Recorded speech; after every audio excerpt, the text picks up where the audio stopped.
నాకు దానిని దయచేసి తెలియజేయవలసిందిగా కోరుకుంటున్నాను. ఎందుకంటే యత్రైకక్షణవాసతో జనిమితా ముక్తికరస్థాద్రువా, చిదంబరం గురించి చాలా విశేషాలు చెప్పారు. అక్కడ ఒక క్షణకాలం నివసిస్తే చాలు ముక్తి కర్తలామలకం అవుతుందిట. అది క్షణకాల నివాసం, పైగా దర్శనాద్ అభ్రసరసి అభ్రసదసి అంటే చిదంబరంలో దర్శన మాత్రం చేతనే మోక్షం లభిస్తున్నది.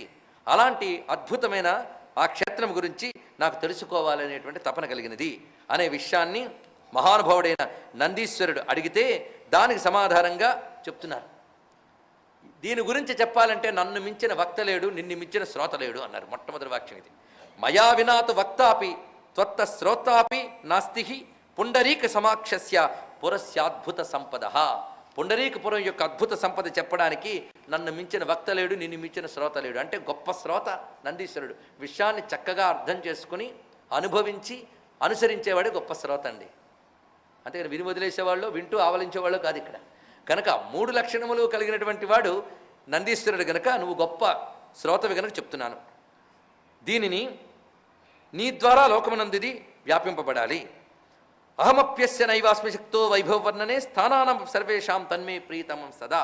నాకు అనేక ఇష్టమైన స్థానములు ఉన్నాయి, ఇష్టముల్లో ఇష్టతమములు కొన్ని ఉన్నాయి. అందులో ఈ పుండరీకపురం ఒకటి. నశక్నోమి ప్రభావేన స్తోతుం కృష్ణ నిరంతరం గోపురాణ్యపిచి చారుణి మమ మూర్త్యంతరాణి. చిదంబరంలో కనబడే గోపురాలు కూడా నా రూపములే అన్నాడు. ఇక్కడ గోపురాలతో ఉన్న గుడి లోపల శివుడు కాదుట, ఆ గోపురములు కూడా నా రూపములే సుమ. తే మాం నిత్యం ప్రపశ్యంతి దృష్ట్వా జ్ఞానస్వరూపయ. అక్కడ అనేక మంది విధూత జన్మ పాప్మానః, అనేక జన్మల పాపములు తొలగిన వాళ్ళు నా యొక్క అనుగ్రహం చేత అక్కడ నా నాట్యాన్ని చూడగలరు అన్నారు. ఇక్కడ అంటే మనం వెళ్ళి క్షేత్రాన్ని చూడొచ్చు, అది గొప్ప విశేషం, అందులో సందేహం లేదు.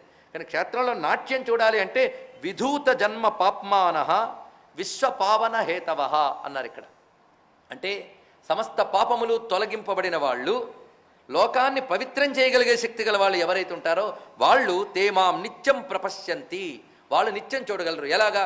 దృష్ట్యా జ్ఞానస్వరూపయ, జ్ఞానస్వరూపంతో చూడగలరు సుమా అని చెప్తూ పుండరీకపురే మర్త్యాః క్షణమాత్రం వసంతే మమలోకే మహీయంతే సతతంతే మహామతే. ఇందాక నందీశ్వరుడు అన్న మాటనే మళ్ళీ శివుడు చెప్తున్నాడు. పుండరీకపురంలో క్షణకాలం ఉన్నవారు కైలాసంలో కలకాలం ఉంటారు అని చెప్తున్నాడు. ఇక్కడ క్షణకాలం, అక్కడ కలకాలం అంట. ఇది పుండరీకపుర మహాత్మ్యం. ఈ మాటని తరచూ చెప్తారండి చిదంబర మహాత్మ్యంలో. అంటే దాని యొక్క విశేషం అంతటిది కనుక మాటి మాటికి చెప్పడం జరుగుతున్నది. ఆ తర్వాత ఇక్కడ మూర్తి వైభవ కథనం అనే అధ్యాయంలోకి ప్రవేశిస్తున్నాం. ఇందులో ఉన్న చిదంబర మూర్తి యొక్క వైభవం. ఇందులో విశేషం ఏమిటి అంటే ఈశేనైవ చిదంబరం సునిరమాయే తత్పురం కౌతుకాత్ తత్రైవ స ఆతనోతి నటనం దేవ్యా మహేశ సదా తత్పశ్యంతి పతంజలి ప్రభృతయో యోగీశ్వరాదీక్షితా విష్ణు బ్రహ్మ మహేంద్ర దైవతగణా హృష్యంతి భక్తాస్సమి. ఇది ఈశేనైవ చిదంబరం, సాక్షాత్తు ఈశ్వరుడే చిదంబర క్షేత్రాన్ని నిర్మాణం చేశాడు.